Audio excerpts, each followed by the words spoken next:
What's up, YouTube? Back in this video, and they were reacting to Yeat responded to Opium. What does that mean? They was beefing? I don't. As I'm saying, this is unknown to me. Who thinks they beefing? Is it like little niggas? At the beginning of the year, many of you will remember when Opium began dissing Yeat for no apparent reason. In particular, their producer Lil 88, who was the main instigator in this situation, sending out multiple tweets calling out Yeat, saying, "I don't fuck with these. Like I got a disease." Oh, I do remember that. And nigga, like I got a disease.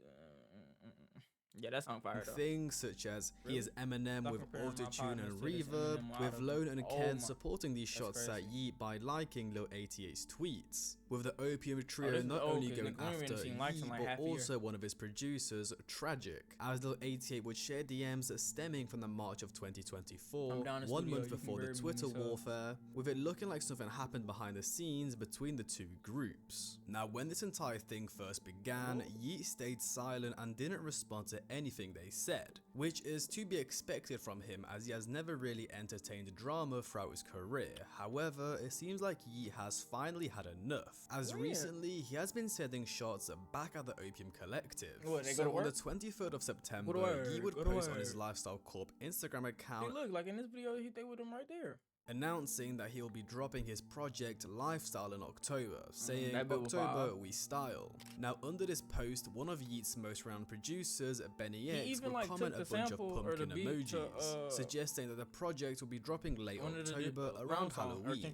Now shortly after this, Ken Carson would take to Twitter to remind everyone that he himself is also dropping around that period, as he would tweet a pumpkin emoji too, just like Benny X. Now it seems like Ken was trying to do what they did earlier in that year, split the fan bases so they argue on social media who's going to drop their better album, and also try to instigate a beef so their albums get more attention, as Ken's tweet did look like he was trying to take the attention off Yeat, kind of like a hey, I'm dropping on Halloween too, hey, don't forget about me. Now just a couple of weeks after this situation, Ken Carson's burner Twitter account would be actually discovered by fans, with it having the username Get Off My Blick, which you can actually go search up yourself on Twitter and see Ken Carson reply to tweets about himself in the third person, which I think is quite funny. Now on this Twitter account, Ken would comment under a post about the two dropping on the same day, where he said, "He won't drop same day, that boy's scared," suggesting that Yeat won't drop his album on Halloween as he is worried that he'll be overshadowed by Ken.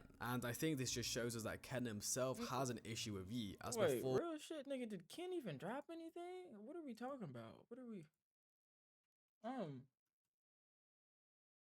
what a Great Chaos? I don't think that bitch dropped in October. What are we talking about?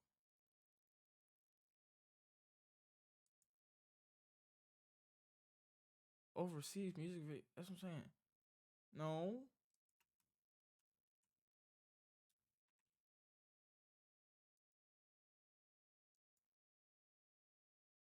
No.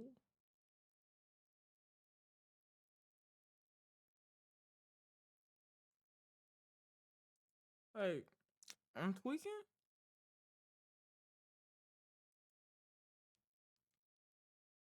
October 30th. That's not Halloween, bro.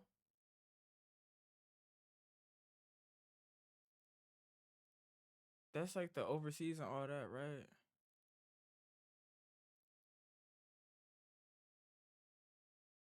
No, that's last year. Nigga, what the deluxe dropped in July.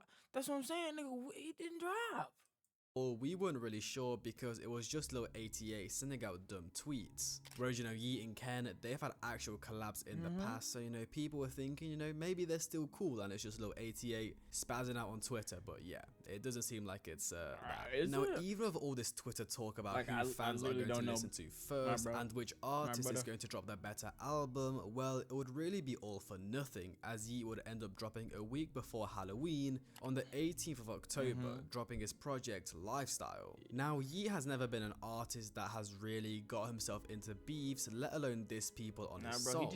I mean, just look at this current situation with Opium. They've been calling him out for months and he hasn't said a thing, and then also his sidekick September's Rich. We haven't heard Yeat speak on the matter once. However, on his most recent album, on the song Eliminate, Yeat says the line, "Yeah, we got the 5 on the run," Now, if you didn't know, Disrespect the 5 five, is put your something ass on the Bloods food chain. used to identify themselves, standing for a 5-pointed star, which is their primary symbol, with Carti and Opium affiliating themselves with the Bloods, with the 5 also potentially standing for the 5 members of the Opium Collective. You have also probably heard Carti mention the 5 on many songs without realizing. On Stop Breathing from Hollow Red, Carti says the line, "I'm hanging with the Pyrus, hanging with the 5s," with that entire song really him being talking about his supposed street life. Or on the recently released All Red, where Carti says the lines, "All red, I stay with the 5s," which actually off topic I find quite funny, as in an interview he did in 2017, Carti said himself he doesn't gangbang or do any of that street stuff. I like the party. I like the party. Carti likes to move in like a group of 10, 8 women, three dudes. He's a superstar, you know. I'm a young pretty nigga, gang bang. I don't do none of that street shit. I'm a pop star. Okay. I'm in here to stay. Cash Keep Carti. that street shit over there. He has on sandals. W cap. $1,000 sandals. How times change, I guess, as now Carti's entire persona is some sort of street hood dude. Anyways, so with Street Yeat hood saying dude. he's got the 5 on the run, Hood is this short for could be a neighborhood, diss bro. We at gotta stop using that Carti term. and his crew, as he's basically saying they're scared of him. But Eliminated wouldn't be the only song Yeat supposedly dissed Opium on, as the opening song of the project, Geek Time, apparently being an entire diss track towards them. In the song, Yeat says the line, "I don't hit the 5, I hit the 10, which could be Yeat saying he's not only going after the 5 Opium members, but after their entire crew. And also, this entire song is basically Yeat saying he's better than his competition. You ain't compared to us, you get bread or what? Worst off, yeah, we want to see you worst off. Now, honestly, these lines could be seen as either sly shots at Opium or just generic disses that could really be at anyone. However, I don't think that's actually the case. We think it's you the see, 5. on this album, Yeat features his longtime friend, Summers, who is pretty much the only person that he is still friends with from the beginning of his career, as the two basically came up together in 2021. Now, if you didn't know, Summers actually has a beef with Opium's Homicide Gang, as they jumped him at the Boxfest show. And wait, are they gonna hit the... You think we about to get... You think you gonna get Black Boy Max music in here? It's gonna say, "Still got some shit I gotta handle in Atlanta." You know what I'm saying? November of 2023, after they had a disagreement on stage where he would be jumped, they even robbed his chain, and they also ripped his dreads out, which Summers actually got the support of the underground after this, because obviously he was jumped by like 20 dudes. Yeah, he would post himself on his Instagram story after saying, you know, he's got no bruises or scratches, and then he bought like a new 100k chain like the day after, and he would even drop a diss track after.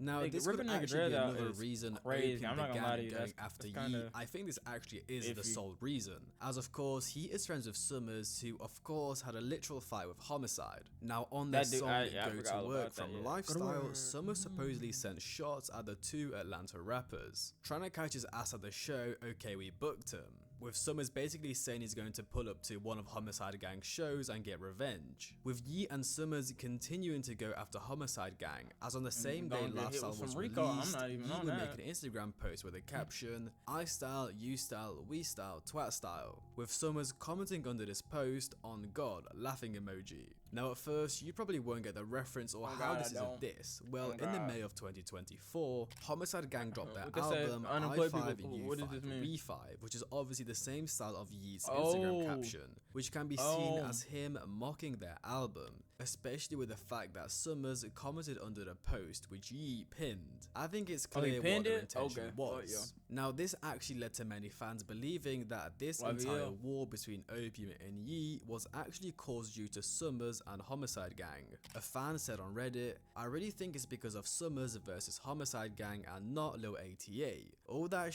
came after the Summers situation, and we know Yeat was effing with Summers, so this makes sense. Even though acts nonchalant, he be picking politics. Everyone does. Lil 88 just seems like the first person to speak about it. That's why Ken and Lone liked his tweet. Now, that could definitely be a reason, especially with how close Yeat and Summers are. But that to me doesn't explain why Lil 88 and Tragic were going at it in DMs earlier this year, unless Lil 88 was just trying to start drama with everyone affiliated with Yeat. Now, just a day after the release of Lifestyle and the slide This Is at Opium, Yeat would weirdly, unlike Ken Carter Carson's A Great Chaos announcement on Instagram, which is definitely very petty, and I don't even know how fans notice that. But this didn't stop Ken from being as petty, as after Yeat filled in for Carti due to him cancelling his Abu Dhabi wireless performance, Ken began liking comments of fans hating on Yeat's set. For example, Ken liked a comment that said, "I did not enjoy Yeat's set," which again is very unnecessary.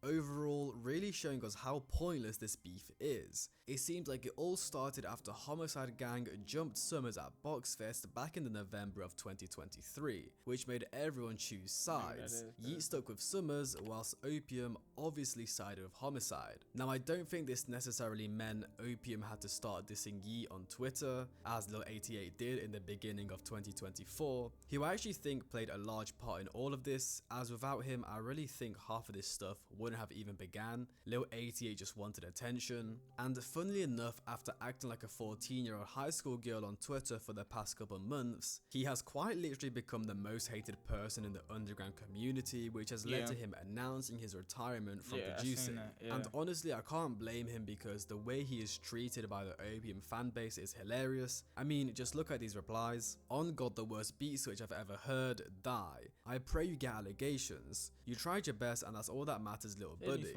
I really don't think they had to beef, and it's quite disappointing how basically over nothing we will now never hear a Yeat Opium collab ever again. I mean, I remember at the beginning of the year, fans thought that Carti and Yeat may actually have music on the way, because they were staying at the same hotel, wearing the same fur jacket, and were at the same club together for, I think it was the Louis Vuitton fashion show. But yeah, obviously with all this beef, I don't think that's happening either. Funnily enough, there's actually a screenshot of Carti messaging Yeat back in like 2021, but I can't remember if that was actually real or not. I think what the worst part about all of this is how this has literally split the underground fan bases in half. Like, every time there was a tweet or post made about the two, like for example, Ken performed at Rolling Loud last night, and all the blog pages were posting his performance of Sydney Sweeney, which looked absolutely nuts. But basically everyone in the comments was just like, Yeat could never, or it was Yeat's performance better.